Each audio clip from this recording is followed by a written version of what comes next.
It's so easy to feel like you're permanently broken after what you've been through, that your brain is shattered, and you'll never, ever be the same person again. You might be walking around in a brain fog that just won't lift, feeling a constant humming anxiety in your chest or snapping with a hair-trigger temper over things that never used to faze you. Maybe you can't stop replaying conversations. You second-guess every little decision, and you're secretly wondering, am I going crazy? Let me tell you something you desperately need to hear, for it's not all in your head. And more importantly, your brain is not broken. What if I told you that everything you're experiencing isn't a sign of damage, but a sign of incredible, powerful adaptation? Your brain wasn't broken. It was rewired for survival in a situation that was impossible. It did exactly what it was supposed to do to protect you when the threat wasn't some random danger, but was living in your home, sleeping next to you, or even raising you. In this video, we're going to explore exactly how that happened, and most importantly, how you can gently guide your brain back to a place of strength and clarity. We'll get into why your memory feels shot, why you're so jumpy and on edge, and the real, practical steps to reclaiming your sense of self. By the end of this, you'll understand that your brain has an incredible, science-backed capacity to heal. To really get why you feel the way you do, we have to look at what chronic psychological abuse actually does to the brain. This isn't just about hurt feelings, it's about real neurological changes. When you're in a constant state of high alert, your body is flooded with stress hormones like cortisol and adrenaline.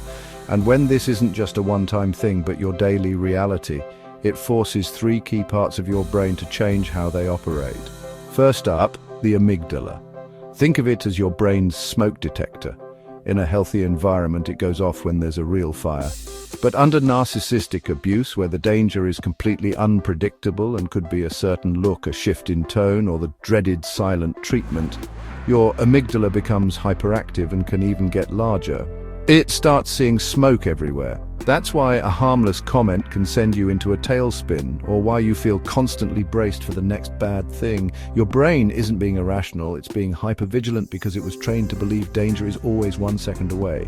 Next is the hippocampus. This is your brain's librarian, responsible for filing away memories and helping you tell the difference between the past and the present. Chronic stress from abuse can actually cause the hippocampus to shrink. This is a huge reason why you might have that debilitating brain fog, struggle to remember specific events, or feel like your memories are all jumbled and unreliable. The narcissist's gaslighting pours fuel on this fire, making you doubt your own reality, but the neurological root of that confusion is a physical response to sustained trauma. Your brain isn't failing you, it's struggling to file memories while the library is still on fire. Finally, there's the prefrontal cortex. This is the CEO of your brain, the part that handles logic, planning, emotional regulation, and decision-making. When your system is constantly jacked up on stress hormones, the prefrontal cortex basically gets shut down. All resources are diverted from the CEO to the emergency response team. This is why you might struggle to make even the simplest choices, a state known as decision paralysis. You feel overwhelmed, react impulsively, and can't seem to get a handle on your emotions. You're not too sensitive or indecisive. The part of your brain responsible for calm, logical thought has been sidelined by a system screaming, "Survive now, think later." These changes, the hypervigilance, the memory fog, the emotional roller coaster, are not signs you're broken. They are the battle scars of a war you survived. They are adaptations. Your brain did what it had to in order to get you through. And the best news, these changes don't have to be permanent. And now for the most hopeful concept in all of neuroscience, neuroplasticity. This is the proven scientific fact that your brain can and does change, reorganize, and form new connections throughout your entire life. The very same mechanism that wired your brain for survival can be intentionally used to rewire it for peace, safety, and healing. This isn't just wishful thinking, it's your biological reality. You have the power to guide your brain back to health. Here are 5 steps to start that journey. Step 1. Calm the alarm system and regulate your nervous system. First things first, your overactive amygdala and frazzled nervous system need to learn that you are safe now. You can't just tell your brain it's safe, you have to show it. This is where mind-body practices are non-negotiable. Simple, consistent exercises can make a world of difference. Things like deep belly breathing, especially making your exhale longer than your inhale. activate something called the vagus nerve, which basically sends a "we're all clear" signal to your brain. Grounding techniques like holding a piece of ice, naming 5 things you can see, or just planting your feet on the floor yank you out of a flashback and back into the present moment. Step 2. Actively challenge the distorted thoughts. Narcissistic abuse installs a nasty inner critic that sounds suspiciously like your abuser. You are trained to believe you're worthless, too much, or always the one to blame. Cognitive behavioral therapy gives you the tools to fight back. It starts with just noticing those automatic negative thoughts. When you catch yourself in that self-blame spiral, just pause and ask, hang on, whose voice is that really? Is this thought 100% true? What would I say to a friend in this situation? Step 3. Reconnect with yourself and your identity. One of the most tragic losses from narcissistic abuse is the loss of yourself. Your favorite music, your hobbies, your opinions, even the way you dress might have been slowly erased to please the narcissist. Reclaiming your brain means reclaiming you. Start small, really small. Make a list of things you used to love before all this. Then try one, just one. Step 4, process the trauma with professional guidance.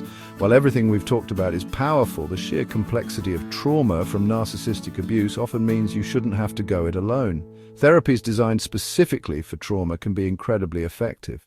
Modalities like eye movement, desensitization, and reprocessing help your brain properly process and file away traumatic memories. Step 5, practice radical self-compassion and patience. Let's be real, healing isn't a straight line. There will be good days and there will be really, really bad days. You'll have moments where you feel like you've slid 10 steps back.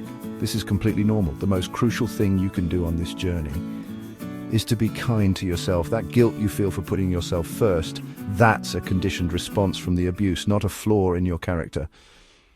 This healing journey is yours and yours alone, but we don't have to walk it alone. I'd love to hear from you in the comments. What is one small step, no matter how tiny, you can take this week to start reclaiming your brain? It could be a 5-minute breathing break, listening to one song that makes you feel like you, or simply noticing a negative thought without beating yourself up for it. That fog, that anxiety, that confusion, that deep feeling of being broken, that is not your identity. It's the aftershock of the earthquake you survived. Your brain's response to the abuse wasn't a malfunction, it was a masterpiece of survival. It protected you, it kept you safe, and now it holds the very key to your recovery.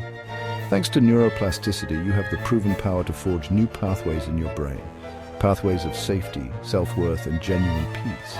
Every time you use a grounding technique, question a cruel inner voice, make a choice for yourself, or show yourself an ounce of compassion, you are literally, physically healing your own brain. So please stop asking, what is wrong with me? And start asking, what happened to me and what do I need to heal? You are not broken, you are resilient, and your journey from here isn't about fixing something that's damaged, but about guiding your brilliant, adaptable brain back home to itself. You've already survived the impossible. Now you get to heal.